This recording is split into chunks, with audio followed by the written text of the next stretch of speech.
yellow and white object that's behind us.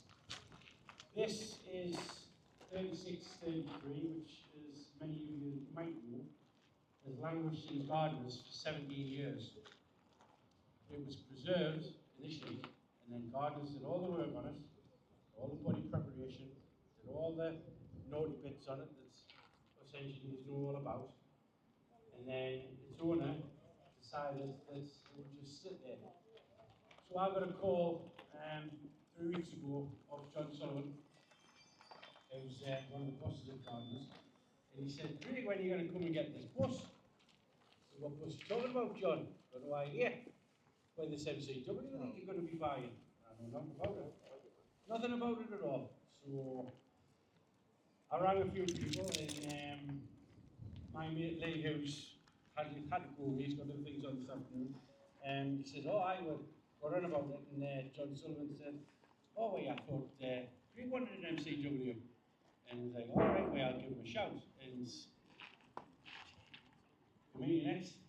And so the conversation started with me and John, and said, "Right, well, it's going to have to go, and it's going to have to go this week." And I says, "Well, when this week?" He said, "Well, if it's not out by Thursday, it's going to go to Alpha." So I thought, right, okay. Having not seen the bus and being on late myself, I dispatched Callum, and yeah, you're turning around. I dispatched Callum and our Rachel to go down and have a look at it. They had a look. I aimed them at the naughty bits, and they said, "Well, it seems to be okay, apart from the tailpipe came off in my hand." I said, "All right, does anything else come off in your hand?" He went, "No." I said, "Right, well, we'll have it then." So some money changed hands. Rochfords were contacted, and they were only too pleased to come and get it for us. And here it lies. It's got a multitude of problems on it. It's in line to get done, and it's not going to be done this year, because obviously we've got other things in the depot that we need to prioritise first. But I mean, looking at it, I mean, you can see the engine's absolutely nip and clean for a gardener, 6 LXP, and these are notorious for oils.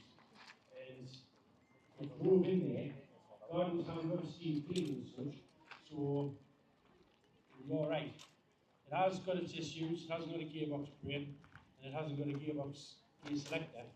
I'm building a brain for it as we speak, and I'm going to buy a gear selector. So hopefully, later on this year, once we sort the fuel pump out, it'll be up and running, and it'll be able to start and move around the compound with solar power.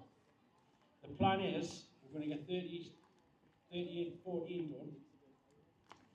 Once we get downstairs done, with the undercover car storage that we've got, anybody got a classic car, no bother, no pressure. We're going to get the cars that are in there downstairs, and then this is going to come in and do number 1, and then we're going to start working on it. Obviously, it's going to be its turn in the line. I'm not going to just jump in and say, right, we're going to concentrate all our resources on this. That would be wrong to do. We've got commitments, and the trustees have all agreed that this is what we're going to do, so we'll do it. Volvo Olympian will be next in line for restoration once 4710 is done. 4710 will hopefully be ready by Seabird. It's in the midst of a 10-year overhaul. I don't know if anybody's noticed it's got no wheels on. So that's in the process of getting 10-year overhaul. Everything's getting changed. Nothing's left a chance. There's a ton of money being spent on that, which I'm not going to go into because it's present. Then after that's done, the team what we've got sidelined will be going on to 3814. That'll be lifted up on the high remus. Once that's done, we're going to go on to 7076. That's going to get done. So at this point we're in there, probably the middle of next year, hopefully. And then once 7076 is done and operational and mobile, then this will be coming in and get done, which will be when downstairs will be fully up and running, so we'll have space inside for it. So, I mean, the reason it was here is that it's been too good to scrap.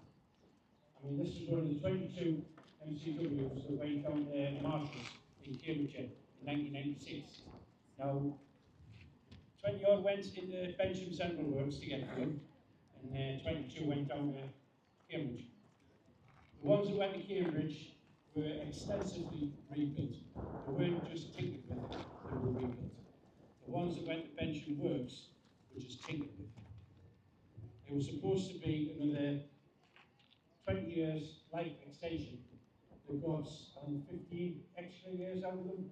But I mean, you could tell, I mean, in Chestershire where I used to work, we had some of these that were like completely overhauled, and you could really tell the difference. When you were working on them, when you were traveling on them, MCWs were noted for the bangs and rattles and booms that they used to do. With these ones, you just didn't do that. They were solid. They were solid as well. The ones from Nelson weren't that good at all. They were done to a budget. But I'm pleased to say that this is one of the ones that went out to Cambridge. So all the bad bits, granted they were done in 1996, but this had a pretty shallow life since then. So yeah, it was a weird deal looked after it. Then it got sent out to somewhere else, which we're trying to build the history of it now. And so it's had a pretty shallow life since it was in. So we decided to step in 11.5 hours and save it, because otherwise it went on the back of one of Alpha's gloriously banana-shaped, banana-coloured recovery vehicles and got up there and would have been scrapped. And it's far too good to scrap. If anybody's had a look around it, I mean, you're welcome to go inside of it, have a good look around it.